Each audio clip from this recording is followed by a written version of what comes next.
Hi, this is Dimitri. Today we'll talk about SpaceX and Starship test.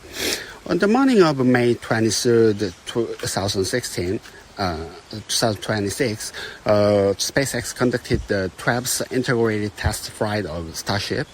More than anything else, this mission demonstrates how SpaceX intends to actually operate Starship in the future.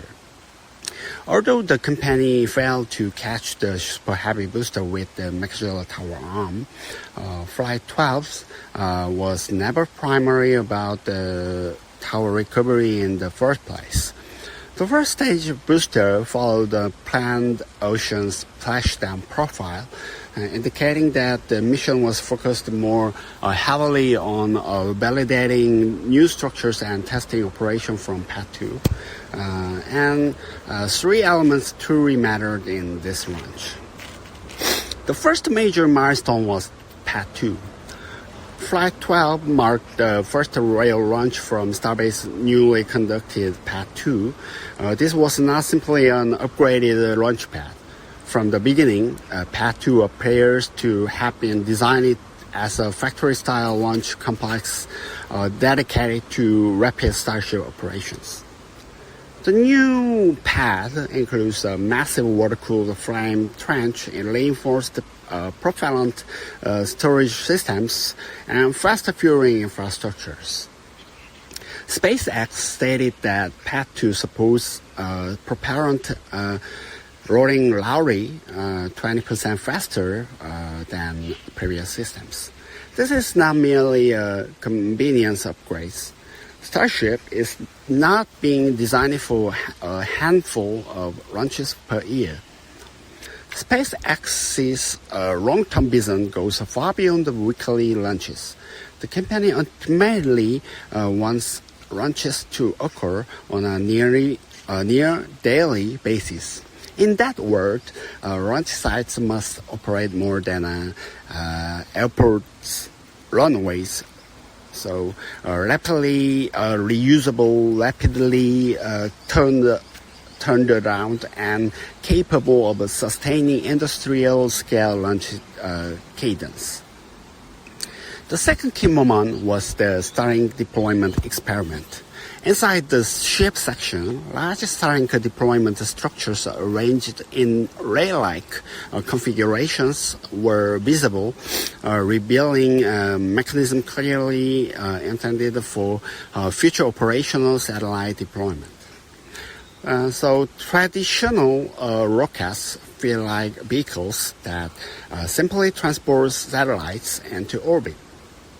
Starship increasingly resembles a low Earth orbit logistics platform, closer to a space container ship than a conventional launch vehicle.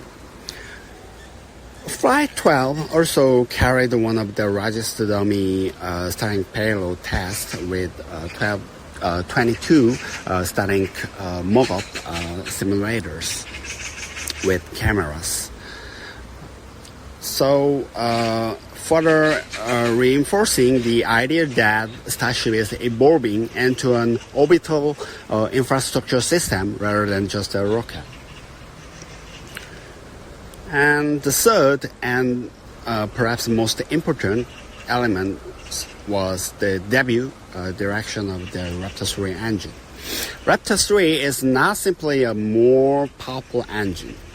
It represents something closer to the industrialization of rocket propulsion. Compared to Raptor 2, the external plumbing and protective structure have been dramatically reduced.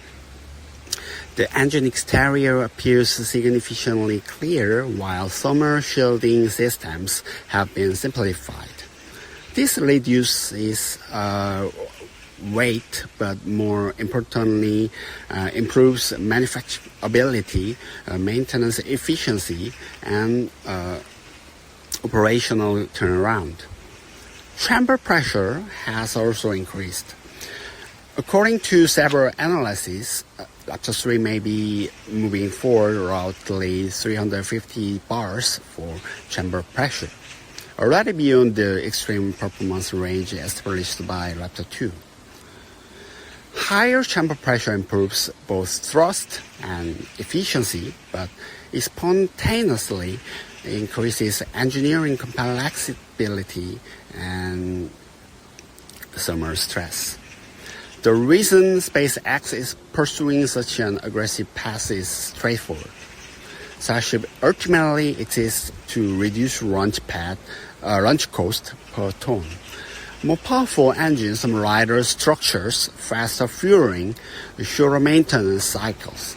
Every important converges toward a single object, turning launches into a manufacturing process. So SpaceX is now attempting to sharply increase Starship launch frequency beginning this year. Between NASA's Artemis missions, large-scale Starlink V3 deployment, orbital refueling demonstrations, and atmospheric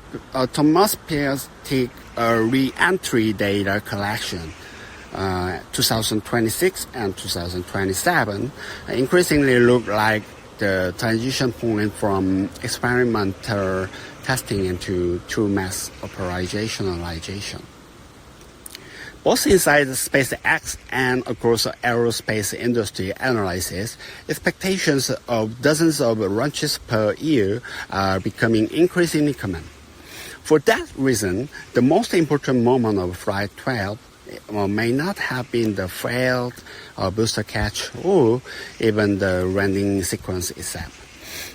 It may have been the moment those massive Starlink deployment structures began moving inside the payload bay. Because in that moment, Starship no longer looked like an experimental super heavy rocket. It looked like the early foundation of the real industrial space infrastructure systems. So this is it, the end of this story. Thank you.